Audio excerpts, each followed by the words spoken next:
Assalamualaikum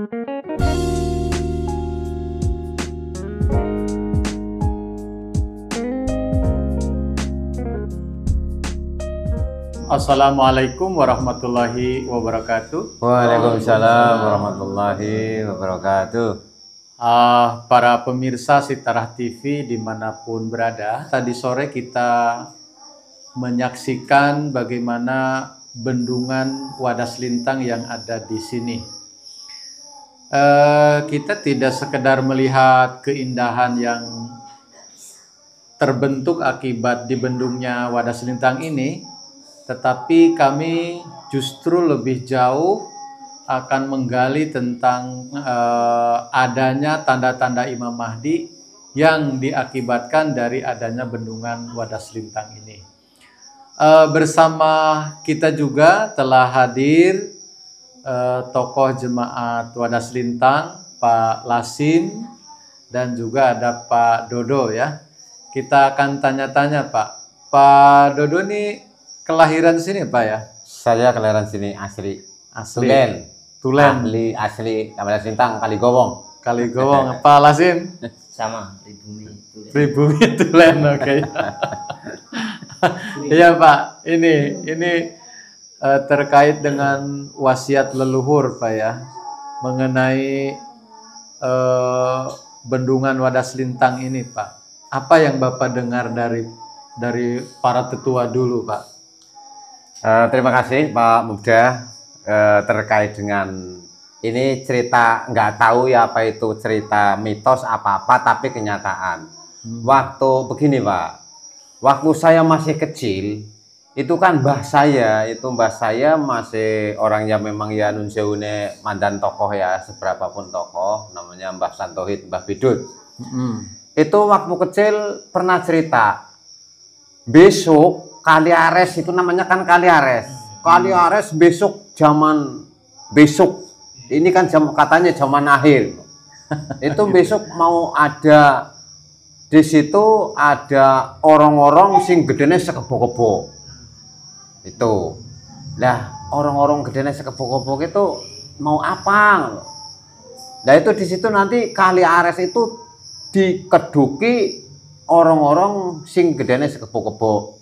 Nah, di situ ternyata kakek saya juga nggak tahu bahwa di situ nanti artinya ada kejadian yang akhirnya sekarang itu kejadian Waduk Wadas Lintang. Karena apa? Setelah seiring waktu saya gede, saya sekitar ngumur 20 tahun, ya ngumur 20 tahun itu terjadilah mulai ada pembangunan itu Pak. Jadi apa saya pikir apa dulu kakek saya cerita ini yang di waktu itu diceritakan sama saya, kok ternyata itu datanglah itu ada sistem penggusuran lah. Kalau zaman sekarang penggusuran, kalau dulu itu kericikan.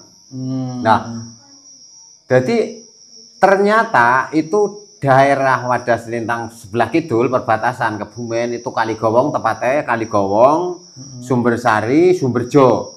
Itu yang lahan kena gusuran itu digusur, ya datanglah yang gusur itu. Kalau dulu saya nggak tahu namanya apa, tapi kalau sekarang ya bego lah ya. Dulu ada bego, ada dongser.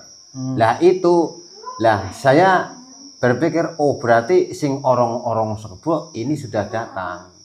Nah, itu terkait dengan pembangunan atau terkait dengan Waduk Wadas Lintang. Sehingga seiring waktu sampai selang berapa kira-kira sekitar 8 tahun apa ya?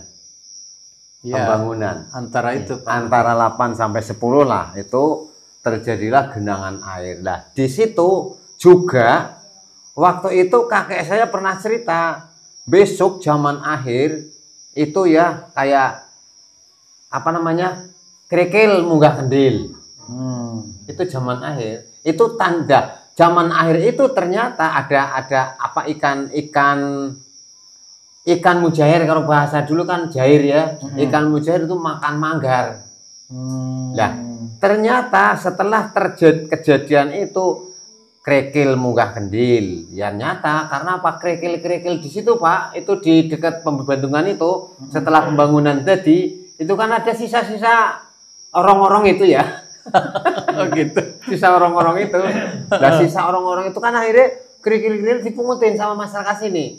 Didol, tuku beras. Oh, maring Kerikil, maring kendil itu dulu kakek saya udah cerita begitu. Nah, lah dan itu yang akhirnya kakek saya ini tanda-tandanya zaman akhir sing nantinya Imam Mahdi sudah mau datang.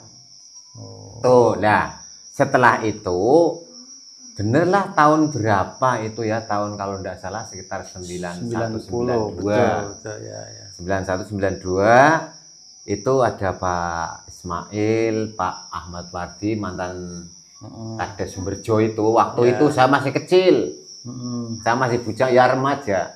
Datanglah ke sini, datang ke sini itu mengabarkan bahwa Imam Mahdi sudah turun, cerita begini.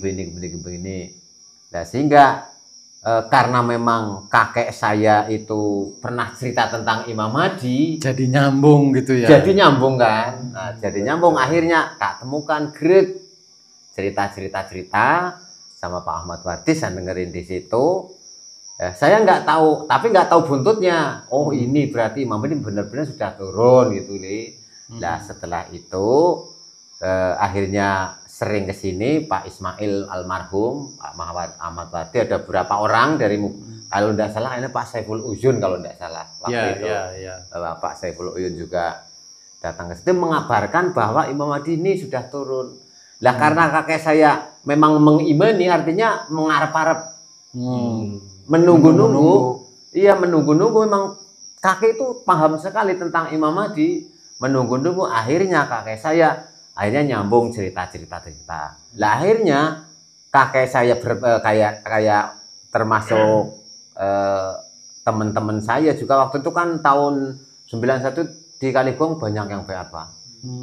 Banyak. Artinya termasuk saya itu yang tadinya tidak menghendaki, karena kok beda, ini katanya punya nabi lagi. Itu termasuk saya waktu itu tokoh muda.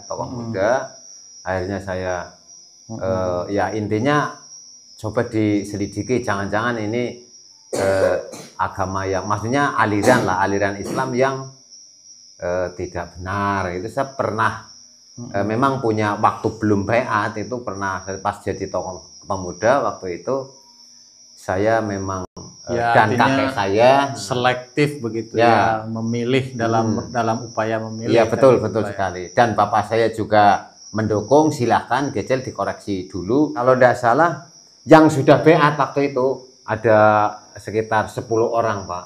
Saya belum masuk waktu itu.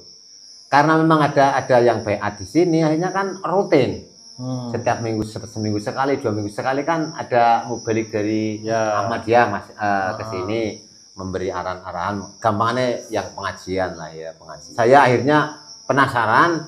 Saya udah kalau begitu, kalau memang ini memang benar-benar apa yang disampaikan kaki, yang ditunggu-tunggu memang ini sudah datang, saya langsung beat. Tapi saya tak ikut ke, kan waktu itu ada kegiatan di Parung kalau tidak salah. Saya barulah itu Pak. Jalsa saya diajak ke Parung sama Pak Ahmad Wardi. Oh iya katanya bener ya gitu. Bener, ini mungkin ini yang ditunggu-tunggu, yang pernah kakek ceritakan. Satu kali terus sudah saya ikut terus ada kegiatan. Saya diajak juga ke Jogja, ke Atmo Soekarto kalau tidak salah waktu itu. Di sana, oh berarti banyak orang ternyata di sini, ternyata sholatnya apa tetek bengek yang namanya itu sama. Oh berarti hanya memang yang saya akhirnya ikut ke situ, saya ikut beat waktu itu, yaitu karena memang Imam Mahdi itu memang sudah turun, tanda-tandanya sudah dijelaskan juga. Terus kakek saya juga pernah mengatakan bahwa Imam Mahdi itu kan ada ciri-cirinya begini. Cuma senepa juga mungkin Pak. waktu itu. betul, betul. Kebanyakan Iya, begitu Pak Senepan. Nah itu, oh saya nyambung, akhirnya udah dik saya masuk. Jalan hidayah bagai orang jatuh cinta. Ceritanya sungguh beragam. Terkadang cinta datang dari hal tak terduga. Begitu juga dengan jalan hidayah.